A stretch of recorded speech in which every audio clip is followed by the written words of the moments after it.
Hi guys, welcome back to my channel. ಎಲ್ಲರೂ ಹೇಗಿದ್ದೀರಾ? ಚೆನ್ನಾಗಿದ್ದೀರಾ ಅಂತ ಅಂದ್ಕೋತಾ ಇದ್ದೀನಿ. ನಾನು ದಿವ್ಯಾ. ಇದು ಗೌರಿ ತೆರಿಗೆ ದಿನದ ವ್ಲಾಗ್ ಅಥವಾ ಗೌರಿ ಹಬ್ಬ ಅಂತ ಏನು ಕರಿತೀವಲ್ವ, ಅವತ್ತಿನ ವ್ಲಾಗ್ ಇದು. ಸ್ವಲ್ಪ ಲೇಟಾಗಿ ಅಪ್ಲೋಡ್ ಮಾಡ್ತಾ ಇದ್ದೀನಿ. ಗೌರಿ ಗಣೇಶ ಹಬ್ಬಕ್ಕೆ ಅಂತ ಹೇಳ್ಬಿಟ್ಟು ನಾವು ಅಮ್ಮನ ಮನೆಗೆ ಹೋಗಿದ್ವಿ. ಆ ಸಂದರ್ಭದಲ್ಲಿ ಮಾಡಿರುವಂಥದ್ದು ಇದು ವಿಡಿಯೋ. ಇವಾಗ ನಾವಿದ್ದಿದ್ದು ನಮ್ಮ ಅಮ್ಮನ ಮನೆಯಲ್ಲಿ. ನಾವು ಗೌರಿ ಹಬ್ಬನ ಯಾವ ರೀತಿ ಸೆಲೆಬ್ರೇಟ್ ಮಾಡಿದ್ವಿ, ಹಾಗೆ ನೆಕ್ಸ್ಟ್ ಡೇ ಗಣೇಶ ಚತುರ್ಥಿಗೆ ಏನೆಲ್ಲ ಪ್ರಿಪ್ರೇಷನ್ ಮಾಡ್ಕೊಂಡ್ವಿ ಅನ್ನೋದನ್ನು ಈ ವಿಡಿಯೋದಲ್ಲಿ ನಾನು ತೋರಿಸ್ತೀನಿ. ಪ್ರತಿ ವರ್ಷ ಕೂಡ ಗಣೇಶನ ಕೂರಿಸೋದ್ರಿಂದ ಗೌರಿ ಗಣೇಶ ಹಬ್ಬ ಸ್ಪೆಷಲ್ ಅಂತಲೇ ಹೇಳ್ಬೋದು. ತುಂಬಾ ಖುಷಿ ಇರುತ್ತೆ ಗಣೇಶ ಚತುರ್ಥಿ ಅಂತ ಅಂದರೆ. ಬೇರೆ ಎಲ್ಲ ಹಬ್ಬಗಳಿಗಿಂತ ತುಂಬಾ ಇಷ್ಟ ಆಗೋ ಹಬ್ಬ ಅಂತ ಅಂದರೆ ಅದು ನಮಗೆ ಗಣೇಶ ಚತುರ್ಥಿನೇ. ಇಲ್ಲಿ ನೋಡ್ತಾ ಇರ್ಬೋದು, ಸ್ವಲ್ಪ ಪಾತ್ರೆಗಳು ಹಾಗೆ ಬಟ್ಟೆಗಳು ಎಲ್ಲ ಹರಡ್ಕೊಂಡಿದೆ. ಏನಾದರೂ ಹಬ್ಬ ಹರಿದಿನ ಬಂದರೆ ಹಾಗೆ ಅಲ್ವಾ, ಕೆಲವೊಂದು ವಸ್ತುಗಳು ಅಲ್ಲಿ ಇಲ್ಲಿ ಸ್ವಲ್ಪ ಚೆಲ್ಲಾಪಿಲ್ಲಿ ಆಗಿರುತ್ತೆ, ಏನೂ ಮಾಡೋಕ್ಕಾಗಲ್ಲ. ಇಲ್ಲಿ ನಾನು ನಮ್ಮ ಅಮ್ಮನ ಮನೆ ಕೂಡ ಕ್ವಿಕ್ಕಾಗಿ ತೋರಿಸ್ತಾ ಇದ್ದೀನಿ, ನಮ್ಮ ಅಮ್ಮನ ಮನೆ ಹೇಗಿದೆ ಅಂತ ಹೇಳಿಬಿಟ್ಟು. ಸಾಮಾನ್ಯವಾಗಿ ಹಳ್ಳಿಗಳಲ್ಲಿ ದೊಡ್ಡದಾಗೇ ಇರುತ್ತೆ ಅಲ್ವಾ ಮನೆ, ಹಾಗೆ ಕೂಡ ನಮ್ಮ ಅಮ್ಮನ ಮನೆಯೂ ಕೂಡ ಸ್ವಲ್ಪ ದೊಡ್ಡದಾಗೇ ಇದೆ. ಇಲ್ಲಿ ನೋಡ್ತಾ ಇರ್ಬೋದು, ನನ್ನ ಮಗಳು ಬೆಂಗಳೂರಿಂದ ಊರಿಗೆ ಬಂದರೆ ಸಾಕು, ಅವಳಿಗೆ ಖುಷಿನೋ ಖುಷಿ. ಏನೆಲ್ಲ ಕೆಲಸ ಮಾಡಬೇಕು ಅಂತ ಹೇಳ್ಬಿಟ್ಟು ಕಾಯ್ತಾ ಇರ್ತಾಳೆ. ಪಾತ್ರೆನೆಲ್ಲ ತೊಗೊಂಡು ಆಟ ಆಡ್ತಾ ಇದ್ದಾಳೆ, ನೋಡ್ತಾ ಇರ್ಬೋದು. ನಮ್ಮ ಅತ್ತಿಗೆ ಇಲ್ಲಿ ಪಾತ್ರೆನೆಲ್ಲ ಕ್ಲೀನಾಗಿ ಒರೆಸಿ ಇಡ್ತಾಯಿದ್ರು. ನನ್ನ ಮಗಳು ಪಾತ್ರೆನೆಲ್ಲ ತೊಗೊಂಡು ಆಟ ಆಡ್ತಾ ಇದ್ದಾಳೆ. ಅವಳಿಗೆ ಊರಿಂದ ಬಂದ ತಕ್ಷಣ ಫುಲ್ಲು ಖುಷಿ ಅಂತ ಹೇಳ್ಬೋದು. ಏನಾದರೂ ಒಂದು ಕೆಲಸ ಮಾಡ್ತಾನೆ ಇರ್ತಾಳೆ. ಇದು ಕಿಚನ್. ಇಲ್ಲಿ ಕಿಚನಲ್ಲಿ ನೋಡ್ತಾ ಇರ್ಬೋದು, ಡೈನಿಂಗ್ ಟೇಬಲ್ ಮೇಲೆ ಪಾತ್ರೆ ಎಲ್ಲ ಸ್ವಲ್ಪ ಹರಡ್ಕೊಂಡಿದೆ. ಹಾಗೆ ನಮ್ಮ ಅಮ್ಮ ಇಲ್ಲಿ ಫುಲ್ ಬ್ಯುಸಿಯಾಗಿದ್ದಾರೆ ಕಿಚನಲ್ಲಿ ಅಡುಗೆ ಎಲ್ಲ ಮಾಡಿಕೊಂಡು. ನಾನಿಲ್ಲಿ ಮನೆಯೆಲ್ಲ ಒಂದು ರೌಂಡ್ ಹಾಕ್ಕೊಂಡು ಬಂದೆ. ತುಂಬ ದಿವಸ ಆಗಿತ್ತಲ್ವ ಮನೆಗೆ ಹೋಗ್ದೇ, ಒಂದು 2-3 ತಿಂಗಳನ್ನೇ ಆಗೋಗ್ಬಿಟ್ಟಿತ್ತು. ಹಾಗೆ ಒಂದು ರೌಂಡ್ ಹಾಕ್ಕೊಂಡು ಬಂದೆ. ಇಲ್ಲಿ ನೋಡ್ತಾ ಇರ್ಬೋದು, ತುಳಸಿ ಗಿಡ ಎಷ್ಟು ಹುಟ್ಕೊಂಡಿದೆ ಅಂತ ಹೇಳ್ಬಿಟ್ಟು. ಇವಾಗ ಮಳೆ ಬೀಳುತ್ತೆ ಅಲ್ವಾ, ಗಿಡ ಎಲ್ಲ ಹಸ್ರು ಹಸ್ರಾಗಿರುತ್ತೆ. ತುಳಸಿ ಗಿಡ ಅಂತೂ ತುಂಬಾ ಚೆನ್ನಾಗಿ ಹುಟ್ಕೊಂಡಿತ್ತು. ನನ್ನ ಮಗಳಂತೂ ಒಳಗಡೆ ಆಟ ಆಡಿ ಮುಗಿಸ್ಬಿಟ್ಟು ಇವಾಗ ಹೊರಗಡೆ ಮಣ್ಣಾಡೋಕ್ಕೆ ಅಂತ ಹೇಳ್ಬಿಟ್ಟು ಬಂದಿದ್ದಾಳೆ. ನೋಡ್ತಾ ಇರ್ಬೋದು, ನನ್ನ ಹಿಂದ್ಗಡೆನೇ ಬಂದಿದ್ದಾಳೆ ಅವಳು ಮಣ್ಣು ಆಟ ಆಡೋಕ್ಕೆ ಅಂತ ಹೇಳ್ಬಿಟ್ಟು. ಅವಳಿಗೆ ಊರಿಗೆ ಬಂದರೆ ಸಾಕು, ಇಲ್ಲಿ ಮಣ್ಣಲ್ಲಿ ಆಟ ಆಡೋಕ್ಕೆ ತುಂಬಾ ಖುಷಿ ಅನಿಸುತ್ತೆ. ಮಣ್ಣಲ್ಲೆಲ್ಲ ಆಟ ಆಡಿಕೊಂಡು ಇರ್ತಾಳೆ. ಹಾಗೆ ಇವಾಗಂತೂ ಮಳೆ ಬೀಳ್ತಾ ಇರುತ್ತೆ, ಹೊರಗಡೆ ನೀರು ಬೇರೆ. ಅವಳಿಗೆ ಸ್ವಲ್ಪನೂ ಬೇಜಾರಂತ ಅನಿಸಲ್ಲ, ಆಟ ಆಡ್ಕೊಂಡು ಇರ್ತಾಳೆ ಮಣ್ಣಲ್ಲಿ. ಇಲ್ಲಿ ನೋಡ್ತಾ ಇರ್ಬೋದು, ಎಷ್ಟು ಗಿಡಗಳು ಹಸ್ರು ಹಸ್ರಾಗಿದೆ ಅಂತ ಹೇಳ್ಬಿಟ್ಟು. ಮಳೆಗಾಲ ಆಗಿದ್ರೂ ಕೂಡ ಅಮ್ಮ ತುಂಬಾ ಹೂವಿನ ಗಿಡ ಎಲ್ಲ ಹಾಕಿದ್ರು. ಹೊರಗಡೆ ಇರುವಂಥ ಗಿಡಗಳೇನಾಗುತ್ತೆ, ಕೆಲವೊಂದು ಕೊಳೆತು ಹೋಗಿಬಿಡತ್ತೆ. ಇನ್ನು ಕೆಲವು ಏನು ಮಾಡ್ತಾರೆ, ಪಾಟಲ್ಲಿ ಹಾಕಿ ಒಳಗಡೆ ಇಟ್ಟಿರ್ತಾರೆ. ಇಲ್ಲಿ ನೋಡ್ತಾ ಇರ್ಬೋದು, ಎಷ್ಟು ಚೆನ್ನಾಗಿದೆ ಅಂತ ಹೇಳ್ಬಿಟ್ಟು ಹೂವಿನ ಗಿಡಗಳೆಲ್ಲ. ಕೆಲವೊಂದು ಏನಾಗುತ್ತೆ, ಮಳೆಯಲ್ಲಿ ಹೊರಗಡೆ ಇಟ್ಟರೆ ಕೊಳ್ತೋಗುತ್ತೆ. ಈ ಥರ ಒಳಗಡೆ ಇಟ್ಕೊಂಡ್ರೆ ಪರವಾಗಿಲ್ಲ, ಚೆನ್ನಾಗಿ ಇರುತ್ತೆ. ಮಳೆಗಾಲ ಆಗಿದ್ದರೂ ಕೂಡ ತುಂಬಾ ಹೂವಿನ ಗಿಡನ ಇಟ್ಟಿದ್ರು. ಸೇವಂತಿಗೆ ಗಿಡ ಎಲ್ಲ ಹಾಕಿದ್ರು. ಸೇವಂತಿಗೆ ಏನು ಹೂವಾಗಿರಲಿಲ್ಲ. ಇವೆಲ್ಲ ಪಾಟ್ಗಳಲ್ಲಿ ಹೊಸದಾಗಿ ಹಾಕಿರುವಂಥದ್ದು.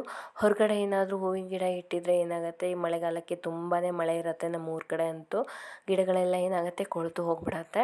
ಈ ಥರ ಪಾಟಲ್ಲಿ ಹಾಕಿ ಒಳಗಡೆ ಇಟ್ಟರೆ ಪರವಾಗಿಲ್ಲ, ಇರುತ್ತೆ. ಇವಾಗ ಒಂದು ಮಟ್ಟಿಗೆ ಸ್ವಲ್ಪ ಕಡಿಮೆನೇ ಇದೆ ಅಂತ ಹೇಳ್ಬೋದು. ಇಲ್ಲ ಅಂತಂದರೆ ತುಂಬಾ ಹೂವಿನ ಗಿಡ ಹಾಕಿರ್ತಾಯಿದ್ರು ನಮ್ಮಮ್ಮ.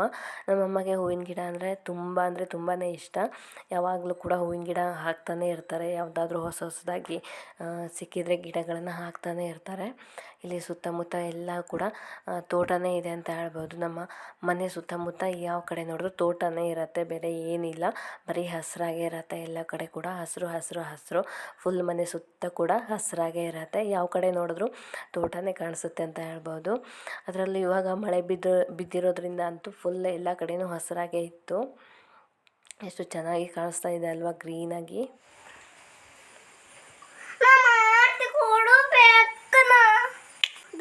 ಏನು ಮಾಡ್ತದೆ?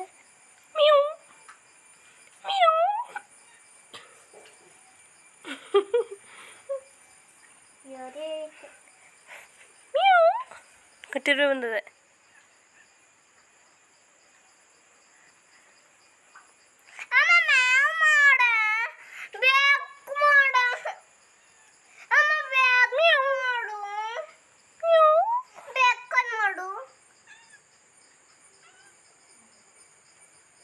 ಕಟ್ಟದ ಓಡಾಯ್ತದ, ಓಡಾಯ್ತು ನೋಡಲ್ಲಿ, ಓಡಾಯ್ತದ. ಹೋಗು ಒಳಗಡೆ ಹೋಗು. ಹಬ್ಬ ಅಂತ ಅಂದಮೇಲೆ ಮಾವಿನ ತೋರಣ ಅಂತೂ ಇರಲೇಬೇಕಲ್ವಾ. ಇಲ್ಲಿ ಗೇಟ್ಗೆ ನಾವು ಮಾವಿನ ತೋರಣನ ಹಾಕ್ತಾ ಇದ್ದೀವಿ. ಮಾವಿನ ತೋರಣ ಹಾಕಿದರೆ ಮಾತ್ರ ಅದೇನೋ ಒಂಥರ ಕಳೆ ಅಂತ ಹೇಳ್ಬೋದು, ಹಬ್ಬ ಅಂತ ಅನಿಸತ್ತೆ. ದೊಡ್ಡದಾಗಿ ಮ್ಯೂಸಿಕ್ನ ಹಾಕ್ಕೊಂಡ್ಬಿಟ್ಟು ಎಲ್ಲರೂ ಕೂಡ ಒಂದೊಂದು ಕೆಲಸದಲ್ಲಿ ಫುಲ್ ಬ್ಯುಸಿಯಾಗಿದ್ದರು. ನನ್ನ ಮಗಳಂತೂ ನೋಡ್ತಾ ಇರ್ಬೋದು ಎಷ್ಟು ಖುಷಿಯಾಗಿದ್ದಾಳೆ ಅಂತ ಹೇಳ್ಬಿಟ್ಟು. ಅವಳಿಗೆ ಊರಿಗೆ ಬಂದರೆ ಸಾಕು, ಅವಳು ಫುಲ್ಲು ಖುಷಿಯಾಗಿರ್ತಾಳೆ. ಬೆಂಗಳೂರಲ್ಲಿ ಇರೋದಕ್ಕಿಂತ ಅವಳಿಗೆ ಊರಲ್ಲಿ ಇರೋದಂದ್ರೆ ತುಂಬಾ ಇಷ್ಟ ಆಗುತ್ತೆ. ಊರಿಗೆ ಹೋಗೋದು ಅಂದರೆ ಸಾಕು, ಫುಲ್ ಖುಷಿಯಿಂದ ಇರ್ತಾಳೆ. ಇವಾಗಲೂ ಅಷ್ಟೇ ಫುಲ್ ಖುಷಿಯಾಗಿದ್ದಾಳೆ ಅವಳು. ಎಲ್ಲರೂ ಸೇರಿದ್ರಲ್ವ, ಅವಳಿಗಂತೂ ತುಂಬಾ ಖುಷಿ ಇತ್ತು.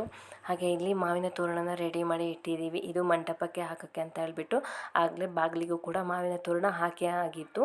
ಇದು ಮಂಟಪಕ್ಕೆ ಹಾಕೋಕ್ಕೆ ಅಂತ ಹೇಳ್ಬಿಟ್ಟು ದೊಡ್ಡದಾಗಿ ಮಾವಿನ ತೋರಣನ ರೆಡಿ ಮಾಡಿ ಇಟ್ಟಿದ್ವಿ.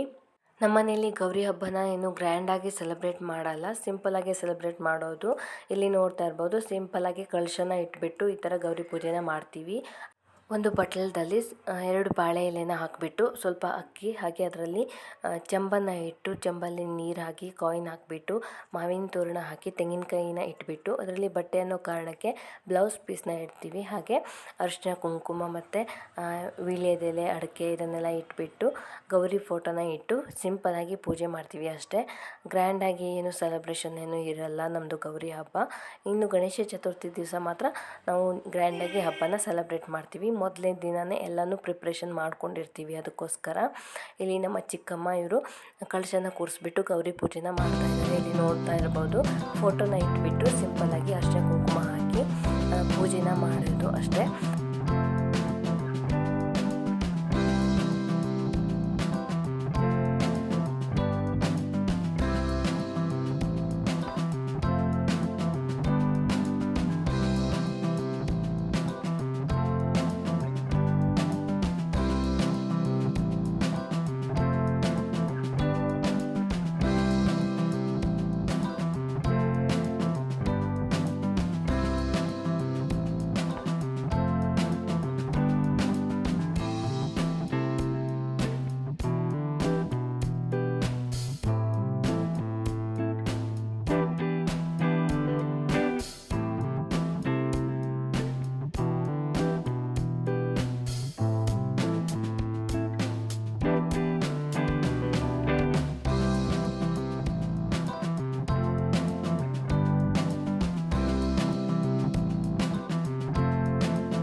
ಹಾಗೆ ಇಲ್ಲಿ ನೋಡ್ತಾ ಇರ್ಬೋದು, ಗಣೇಶನ ಕೂರಿಸೋದಕ್ಕೆ ಅಂತ ಹೇಳ್ಬಿಟ್ಟು ನಾವಿಲ್ಲಿ ಮಂಟಪನ ರೆಡಿ ಮಾಡ್ಕೋತಾ ಇದ್ದೀವಿ. ಎಲ್ಲರೂ ಕೂಡ ಸೇರಿಕೊಂಡು ಮೊದಲನೇ ದಿನವೇ ಪ್ರತಿಯೊಂದು ಕೂಡ ಪ್ರಿಪ್ರೇಷನ್ ಮಾಡ್ಕೊಂಡು ಇರ್ತೀವಿ. ಇದು ಗಣೇಶ ಹಬ್ಬಕ್ಕೆ ಗಣೇಶನ ಕೂರ್ಸೋಕ್ಕೆ ಅಂತ ಹೇಳ್ಬಿಟ್ಟು ಮಂಟಪನ ರೆಡಿ ಮಾಡ್ತಾ ಇರೋದು. ಆಲ್ರೆಡಿ ಬಾಗಿಲು ತೋರಣ ಎಲ್ಲ ಹಾಕಿ ಆಗಿದೆ. ಇಲ್ಲಿ ನೋಡ್ತಾ ಇರ್ಬೋದು, ನನ್ನ ಮಗಳು ಬಲೂನ್ ಒಳಗಡೆ ನೀರನ್ನ ತುಂಬಿಕೊಂಡು ಆಟ ಆಡ್ತಾ ಇದ್ದಾಳೆ. ಫುಲ್ ದೊಡ್ಡದಾಗಿ ಮ್ಯೂಸಿಕ್ ಹಚ್ಕೊಂಡಿತ್ತು, ಅದಕ್ಕೋಸ್ಕರ ನಾನು ವಾಯ್ಸ್ ಓವರ್ನ ಕೊಡ್ತಾಯಿದ್ದೀನಿ. ಇಲ್ಲ ಅಂತಂದರೆ ಫುಲ್ ಮನೆ ತುಂಬ ಗಲಾಟೆ ಇರ್ತಾಯಿತ್ತು. ನನ್ನ ಮಗಳು ಇಲ್ಲಿ ಬಲೂನಲ್ಲಿ ನೀರು ತುಂಬಿಕೊಂಡು ಇದು ಆಟ ಆಡ್ತಾ ಇದ್ದಾಳೆ. ಇಲ್ಲಿ ನೋಡ್ತಾ ಇರ್ಬೋದು. ಒಂದು ಖುಷಿ ಏನಂತ ಅಂದರೆ ಗೌರಿ ಗಣೇಶ ಹಬ್ಬದಲ್ಲಿ ಮಳೆ ಸ್ವಲ್ಪ ಕಡಿಮೆನೇ ಇತ್ತು ಅಂತ ಹೇಳ್ಬೋದು. ಯಾವಾಗಲೂ ಮಳೆ ಜೋರಾಗಿ ಸುರಿತಾ ಇತ್ತು. ಹಬ್ಬದ ಟೈಮಲ್ಲಿ ಸ್ವಲ್ಪ ಕಡಿಮೆ ಇರೋದ್ರಿಂದ ಸ್ವಲ್ಪ ಖುಷಿ ಅಂತ ಅನ್ನಿಸ್ತು. ಇಲ್ಲಿ ನೋಡ್ತಾ ಇರ್ಬೋದು, ಒಂದು ಡಬ್ಬಿ ಆಗೋಷ್ಟು ಕರ್ಜಿಕಾಯಿನ ಮಾಡಿ ಇಟ್ಟಿದ್ದರು. ಹಾಗೆ ಮತ್ತೊಂದು ಡಬ್ಬಿಯಲ್ಲಿ ಚಕ್ಲಿ ಕೂಡ ಮಾಡಿ ತುಂಬಿ ಇಟ್ಟಿದ್ದರು. ಇದು ಮೊದಲನೇ ದಿನ ನಾವೆಲ್ಲ ಪ್ರಿಪ್ರೇಷನ್ ಮಾಡ್ಕೊಂಡಿರ್ತೀವಿ. ತಿಂಡಿನೆಲ್ಲ ಮೊದಲನೇ ದಿನವೇ ಮಾಡಿ ಇಟ್ಟಿರ್ತೀವಿ. ಇಲ್ಲಿ ಪುರಿ ಕೂಡ ಮಾಡಿ ಆಗಿದೆ. ಹಾಗೆ ಇಲ್ಲಿ ಇನ್ನೊಂದು ಕಡೆ ಚಕ್ಲಿ ಎಲ್ಲ ಕೂಡ ಮಾಡ್ಕೊಂಡಿದ್ದಾಗಿತ್ತು. ನೋಡ್ತಾ ಇರ್ಬೋದು, ನಮ್ಮ ಹಳ್ಳಿ ಕಡೆಗಳಲ್ಲಿ ಎಷ್ಟೇ ಗ್ಯಾಸ್ ಸ್ಟವ್ ಯೂಸ್ ಮಾಡ್ತೀವಿ ಅಂತ ಅಂದರೂ ಈ ಥರ ಜಾಸ್ತಿ ಕಜ್ಜಾಯ ಮಾಡೋ ಟೈಮಲ್ಲೆಲ್ಲ ಈ ಥರ ಒಲೆಯನ್ನು ಉಪಯೋಗಿಸ್ಬಿಟ್ಟು, ಅಂದರೆ ಕಟ್ಟಿಗೆಯನ್ನು ಉಪಯೋಗಿಸ್ಕೊಂಡು ಒಲೆಯಲ್ಲಿ ಕಜ್ಜಾಯನೆಲ್ಲ ಮಾಡ್ತೀವಿ. ಹಾಗೆ ನೈಟ್ ಊಟಕ್ಕೆ ಅಂತ ಹೇಳಿಬಿಟ್ಟು ಬಜ್ಜಿ ಕೂಡ ಮಾಡೋಕ್ಕೆ ರೆಡಿ ಮಾಡಿದರು. ಇದು ಅರಿಶಿನ ಎಲೆ ಹಾಗೆ ಕೆಸುವಿನ ಎಲೆ ಎಲ್ಲ ತಂದು ಇಟ್ಟಿದ್ದರು. ಚೌತಿ ಹಬ್ಬಕ್ಕೆ ಕಡುಬನ್ನು ಮಾಡೋಕ್ಕೆ ಅಂತ ಹೇಳಿಬಿಟ್ಟು, ಹಾಗೆ ಕೆಸುವಿನ ಸೊಪ್ಪಿನ ಚಟ್ನಿ ಮಾಡೋಕ್ಕೆ ಅಂತ ಹೇಳಿಬಿಟ್ಟು. ಇಲ್ಲಿ ನೋಡ್ತಾ ಇರ್ಬೋದು, ಮಂಟಪ ಸ್ವಲ್ಪ ಜಾಸ್ತಿ ರೆಡಿಯಾಗಿದೆ. ಫೈನಲಾಗಿ ಈ ಥರ ಬಂದಿತ್ತು. ಮಾವಿನ ತೋರಣ ಎಲ್ಲ ಹಾಕಿಬಿಟ್ಟು ಮೊದಲನೇ ದಿನವೇ ರೆಡಿ ಮಾಡಿ ಇಟ್ಕೊಂಡಿದ್ವಿ. ಲೈಟ್ಸ್ನೆಲ್ಲ ಹಾಕಿ ರೆಡಿ ಮಾಡಿ ಆಗಿತ್ತು. ಇದು ಲೈಟ್ಸ್ ಹಾಕಿದರೆ ಈ ಥರ ಕಾಣಿಸ್ತಾ ಇತ್ತು. ಲೈಟ್ ಆಫ್ ಮಾಡಿಬಿಟ್ಟು ವಿಡಿಯೋ ಮಾಡಿರೋದು ಇದು ನಾನು. ಇನ್ನು ಪೂರ್ತಿ ಆಗಿರಲಿಲ್ಲ. ಇಲ್ಲಿ ನೋಡ್ತಾ ಇರ್ಬೋದು, ಇವರೆಲ್ಲ ನನ್ನ ಕಾಕಂದಿರು ಎಲ್ಲನೂ ಪ್ರಿಪ್ರೇಷನ್ ಮಾಡ್ತಾ ಇದ್ದಾರೆ. ಫೈನಲ್ ಆಗಿ ನಮ್ಮ ಗಣೇಶನ ಕೂರ್ಸೋಕ್ಕೆ ಅಂತ ಹೇಳಿಬಿಟ್ಟು ಮಂಟಪನ ಈ ರೀತಿ ರೆಡಿ ಮಾಡಿದ್ವಿ. ಓಕೆ ಗೈಸ್, ಇದಾಗಿತ್ತು ಗೌರಿ ಹಬ್ಬದ ದಿನದ ವ್ಲಾಗ್. ನಿಮಗೆ ವಿಡಿಯೋ ಇಷ್ಟ ಆಗಿದ್ರೆ ಒಂದು ಲೈಕ್ ಮಾಡಿ, ಕಮೆಂಟ್ ಮಾಡಿ, ಶೇರ್ ಮಾಡಿ, ಹಾಗೆ ನನ್ನ ಚಾನಲ್ನ ಸಬ್ಸ್ಕ್ರೈಬ್ ಮಾಡ್ಕೊಂಡು ನನಗೆ ಸಪೋರ್ಟ್ ಮಾಡಿ ಅಂತ ಹೇಳ್ತಾ ಮತ್ತೆ ಸಿಗ್ತೀನಿ. ಬಾಯ್.